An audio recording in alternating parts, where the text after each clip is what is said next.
Hi everyone. I've talked a lot about women in previous videos, but now let's talk about men. Men in general, what's going on? Usually it's a woman who takes the initiative.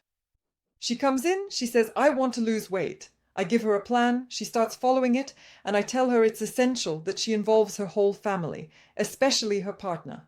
Otherwise, she won't succeed at all. And that's true. So the woman starts trying, she begins to reorganize the whole family, she starts arguing, she starts cooking healthy food for everyone, she tries to convince the man that they need to eat right, that they need to exercise. She counts calories, she tracks macros, she puts in the effort. But the man, it feels like he just doesn't care and he doesn't listen. And that's what's scary. And I see this every day.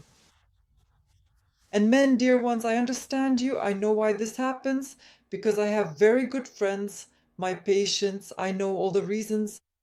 So let's break down the most common myths.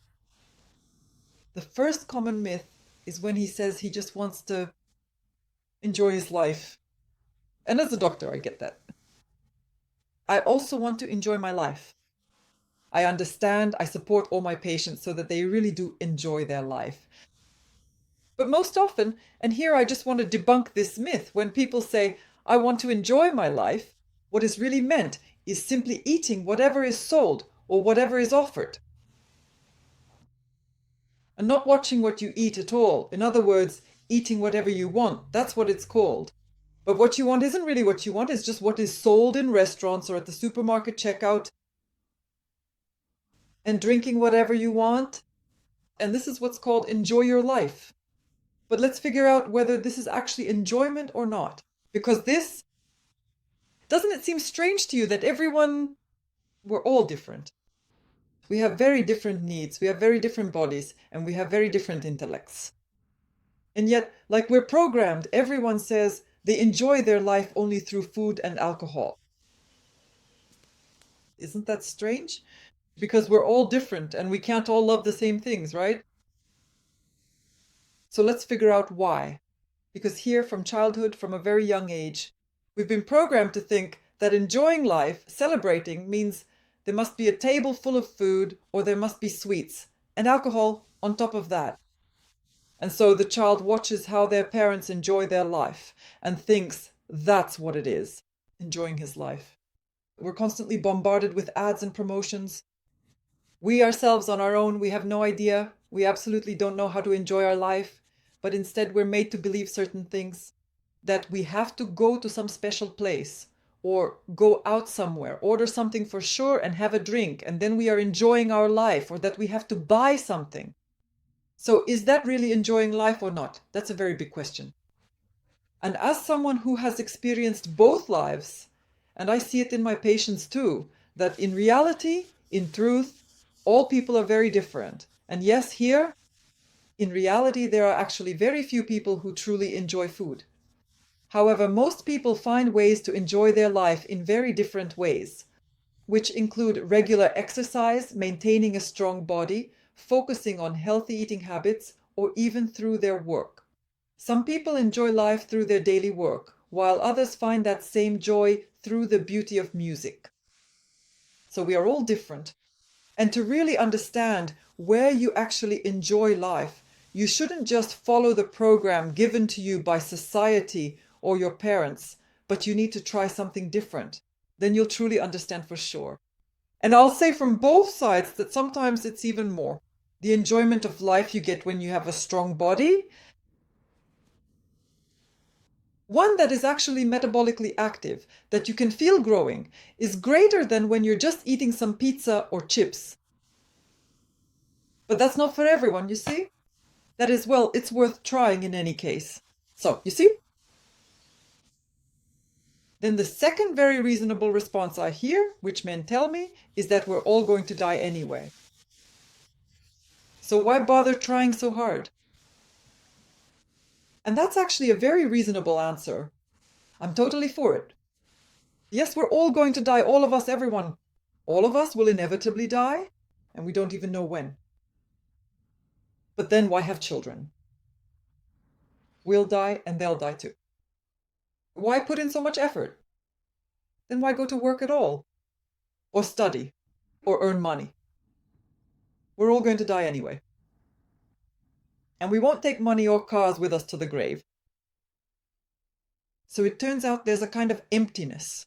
So, yes, we're all going to die anyway, but despite that, this man spends all his strength, all his best years working at a job he doesn't like. And he eats food he thinks he likes, but it gives him bloating.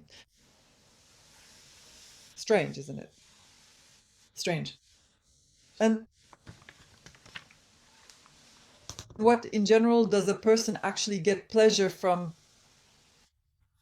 Pleasure, right? So a man or a person, we have to reproduce, that's our basic need, right? But we leave offspring.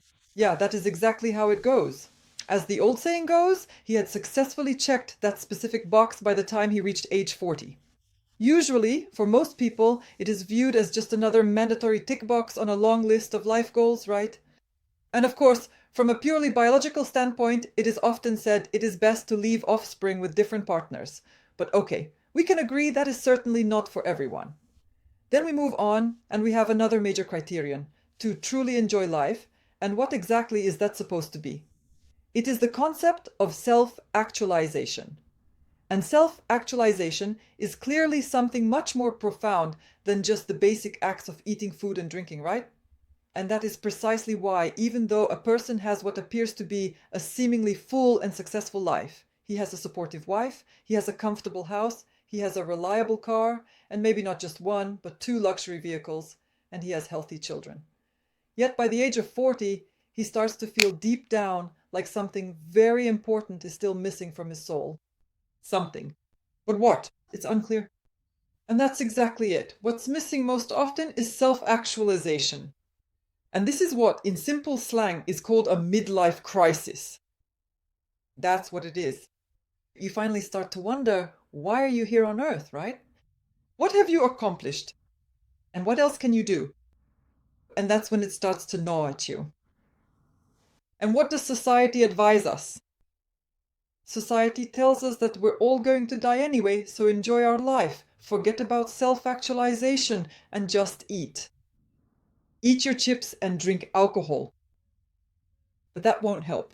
See how it is? Well, it won't help, right? These are just completely different directions. And also, what's the third typical response men give? They say, let her work out, she needs a beautiful body because she's a woman, but I don't need a beautiful body. I don't want to look like Schwarzenegger or some bodybuilder. Some kind of bodybuilder, right? Why do I need abs? I'm not trying to attract anyone. It's even shameful for a man to have abs. Abs on your stomach. Because these men, that's what they think, that they spend all their time at the gym. Just crazy people, not athletes or anything. And on top of that, they're dumb too. So they have no intelligence.